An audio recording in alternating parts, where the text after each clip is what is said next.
Hormuz జలసంధి భవిష్యత్తులో ఎలా ఉండబోతుంది? మీకున్న అంచనా ప్రకారం ఇది అందరికీ వచ్చే చెందుతుందా, లేకపోతే ఇరాన్ సొంతం చేసుకునే అవకాశమే ఉందా? ఇరాన్ ఆధిపత్యం కొనసాగుతుందా, లేదా గల్ఫ్ ఆధిపత్యం కొనసాగుతుందా, లేకపోతే అమెరికా చెప్పినట్టు జరిగే అవకాశం ఉందా? హార్ముజ్ జలసంధిని గురించి మనం చెప్పాలంటే ఇరాన్ జాతకమే తీసుకోవాలి.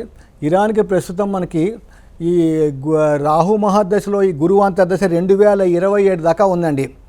కాబట్టి ఈ రాహు స్వతహాగా కూడా ఇరాన్ జాతకం లోపల జన్మలగ్నంలో ఉన్నాడు. కాబట్టి ఇటు ప్రపంచంలో అన్ని దేశాలు ఏకమైనప్పటికీ కూడా హార్ముజ్ జలసంధిని ఎవడూ ఏం చేయలేదు. అది ఇరాన్ ఆధీనంలోనే ఉంటుంది. అన్ని దేశాలు చివరికి ఇరాన్తో కలిపి శాంతి ఒప్పందం చేసుకుంటే తప్ప ఈ యుద్ధం సమాప్తం అవడానికి అవకాశం లేదు. ప్రస్తుత పరిస్థితిలో వచ్చే 45 రోజుల మటుకు ఈ యుద్ధం ఇంకా తీవ్ర స్థాయిలోకి వెళ్తుంది తప్ప ఈ యుద్ధం చల్లారే ప్రసక్తి ఏమాత్రం లేదండి. ఎందుకంటే ఈ కుజశనుల కలయిక చాలా భయంకరంగా ఉంటుంది. ముఖ్యంగా మన భారతదేశంలో కూడా వచ్చే 45 రోజులు ఈ టెర్రరిస్ట్ అటాకులు చాలా భయంకరంగా జరగడానికి అవకాశాలు ఉన్నాయి. అట్లాగే ఈ సౌత్ ఇండియాని కంట్రోల్ చేసే గ్రహం కుజగ్రహం కాబట్టి ఈ కుజుడు శనితో కలిసి ఉన్నాడు. కాబట్టి ఇది మన చెన్నై కానీ, బెంగళూరు, ఈ హైదరాబాద్, కేరళ ఈ నగరాల్లో కూడా ఈ బాంబ్ బ్లాస్టింగ్స్, ఈ టెర్రరిస్ట్ అటాక్లు వచ్చే 45లో జరగడానికి అవకాశాలు ఉన్నాయి. అట్లాగే ఈ రాజకీయ నాయకుల హత్యలు, అట్లాగే మెయిన్గా విమాన ప్రమాదాలు, ఈ రోడ్డు ప్రమాదాలు, రైలు ప్రమాదాలు చాలా అధికంగా జరగటానికి ఆస్కారం ఉన్నాయి. ముఖ్యంగా ఇప్పుడు ఈ మారిన కుజుడు వలన ఈ కాంగ్రెస్ పార్టీ చాలా జాగ్రత్తగా ఉండాలండి. ఎందుకంటే కాంగ్రెస్ పార్టీది భరణి నక్షత్రం మేషరాజు కాబట్టి శని కుజుడు వ్యయ స్థానంలో శనితో కలిసారు. కాబట్టి ఈ కాంగ్రెస్ పార్టీలో ఉన్న సీనియర్ లీడర్స్ కొంతమందికి తీవ్రమైన అనారోగ్యం కానీ లేకపోతే వాళ్ళు కాలం చేయటం కానీ అది ఖచ్చితంగా జరగటానికి అవకాశాలు చాలా మటుకు ఉన్నాయి సార్. అంటే ఈ 5 రాష్ట్రాల ఎన్నికలు ఉన్నాయి, 4 రాష్ట్రాలు, ఒక కేంద్రపాలిత ప్రాంతం. ఆ ఎన్నికల మీద కూడా దీని ప్రభావం ఖచ్చితంగా ఉండే ఉంటుంది. అది ఎలా ఉండబోతుంది? అంటే ప్రస్తుతం ఉన్న ఈ పరిస్థితిలో ఈ 2026 ఈ ఏప్రిల్ 18వ తారీఖు నుంచి ఎప్పుడైతే కుజగ్రహం ఉత్తరాభాద్ర నక్షత్రం 3వ పాదం మీదకి వస్తాడో అక్కడ ఆల్రెడీ ఆ పాదం మీద శనేశ్వరుడు ఉన్నాడు. కాబట్టి అక్కడి నుంచి చాలా తీవ్ర స్థాయి లోపల యుద్ధం జరగడానికి అవకాశాలు ఉన్నాయి. అంతేకాదు కొన్ని సందర్భాల్లో ఈ ఎలక్షన్స్ అనుకోని విధంగా పోస్ట్ పోన్ జరగడానికి అవకాశాలు ఉన్నాయి. లేని ఎడల ఈ ఎలక్షన్లో ముఖ్యంగా తమిళనాడు, ఈ పశ్చిమ బెంగాల్లో మటుకు తీవ్రమైనటువంటి ఈ రక్తపాతం జరగటానికి చాలా మటుకు ఈ అవకాశాలు ఉన్నాయండి. ఈ ఎలక్షన్స్ అంత సాఫీగా జరగడానికి అవకాశాలు ఏం కనపడట్లేదు. ఎందుకంటే ఎలక్షన్ కమిషన్ అట్లా డిసైడ్ చేశాడు. మరి అదే టైం లోపల ఈ కుజగ్రహం మీనరాశిలో శనేశ్వరుడితో కలిసి ఉంది. కాబట్టి ఇక్కడ చాలా జాగ్రత్తగా ఉండాలండి. నేను ఇంకో విషయం కూడా చెప్పదలుచుకున్నాను. వచ్చే 45 రోజులు మన భారతదేశంలో చాలా సంక్షోభాలు రావడానికి అవకాశాలు ఉన్నాయండి. ఒకటి ఆర్థిక సంక్షోభం ఒకటే కాదు, ఈ ఆకస్మిక ప్రమాదాలు చాలా వరకు జరుగుతాయి. అల్లకల్లోలంగా ఉండటానికి అవకాశాలు చాలా ఉన్నాయండి. ఈ 45 రోజుల్లోనే కాస్త లాక్డౌన్ జరగటానికి కూడా అవకాశాలు చాలా ఉన్నాయి. ఈ కుజశనుల కలయిక అంత భయంకరమైందనమాట అండి. చాలా రోజుల తర్వాత ఇద్దరు కలిసి మీన రాశిలో కలుస్తున్నారు. అట్లాగే మనకి కూడా ఇండియాది ఈ కర్కాటక రాశి కాబట్టి 9వ ఇంటి లోపల ఈ కుజశనులు కలుస్తున్నారు రాశినిచ్చి. కాబట్టి ఈ దేవాలయాలు, ఈ చర్చిలు, ఈ మసీదుల మీద కూడా టెర్రరిస్టులు అటాక్ చేయడానికి అవకాశాలు చాలా మటుకు ఉన్నాయి. కాబట్టి మన పోలీసు యంత్రాంగం, మన మిలిటరీ యంత్రాంగం చాలా జాగ్రత్తగా ఉండి ఎక్కువగా సెక్యూరిటీ టెంపుల్స్ మీద వాటి మీద పెట్టడానికి అవకాశాలు ఉన్నాయండి. ఓకే, దేశానికి ప్రమాదం ఉందని మీరు సూచిస్తున్నారు. అవును సార్. ఇక ఇరాన్ యుద్ధంలోకి వెళ్దాం.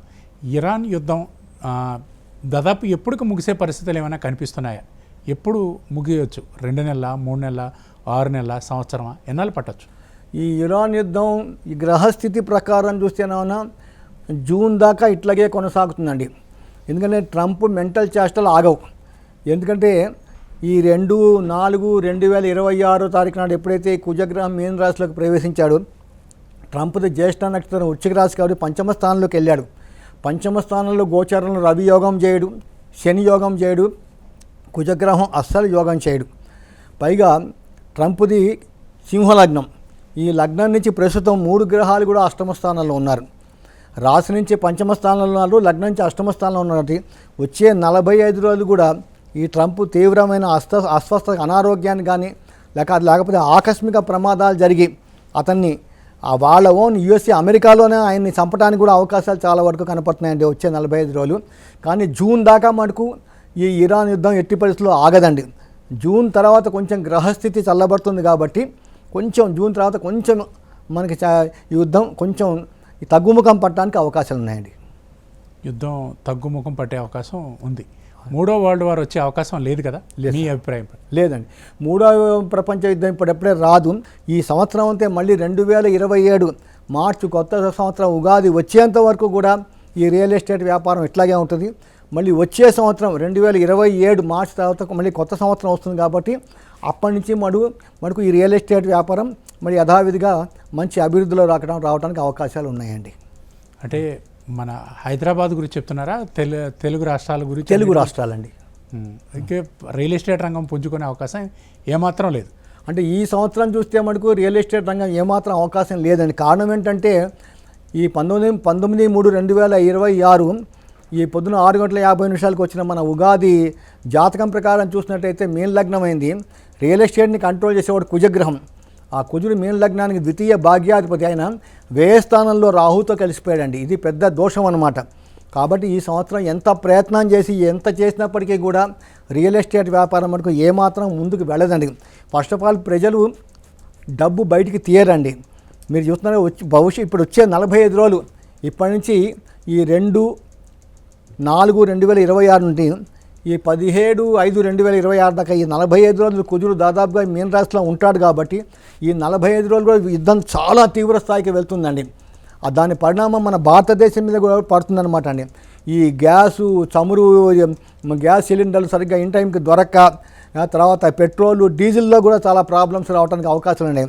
ముఖ్యంగా ఎందుకంటే శని కుజుల కలయిక అసలు ఏమాత్రం ప్రపంచంలో ఏ దేశానికి కూడా మంచిది కాదు సార్. ముఖ్యంగా ఇంకో విషయం చెప్పదలుచుకున్నాను. అమెరికా సర్వనాశనం అయిపోతుందండి. దానికి కారణం ఏంటంటే అమెరికాది 4th జూలై 1776 4/7/1776 సాయంకాలం 5:40 అమెరికాకి స్వాతంత్రం వచ్చింది. ఆనాటి గ్రహస్థితి చూస్తే అమెరికాది శతభిష నక్షత్రం కుంభరాశి. సో ఇప్పుడు గోచారంలో కూడా ఈ 2/4/2026 నుండి 17/5/2026 దాకా కుజగ్రహం దాదాపుగా 45 రోజులు మీన రాశిలో ఉంటాడు. కాబట్టి వచ్చే 45 రోజులు కూడా ఈ అమెరికా మీద ఇరాన్ ఇంకా యుద్ధాన్ని పెంచుతుంది. అమెరికాలో చాలా సాఫ్ట్వేర్ కంపెనీస్ మీద అటాక్ చేస్తుంది. వచ్చే 45 రోజులు చాలా వరస్ట్గా ఉంటుంది అమెరికా. అంతేకాదు చాలామంది సాఫ్ట్వేర్ వాళ్ళు ఉద్యోగాలు పోగొట్టుకోవడానికి అవకాశాలు కూడా చాలా ఉందండి. ఇది చాలా కష్టకాలం. ఇలాంటి కష్టకాలం ప్రపంచంలో 2008లో వచ్చింది. మళ్ళీ ఆ 2008 తర్వాత ఈ 2026లో ఈ ప్రజలందరూ కూడా ఇలాంటి సిట్యుయేషన్ చూడటానికి అవకాశం ఉంది. దీనికి ఏంటంటే సార్ ఎవరి చేతిలో ఏం లేదండి.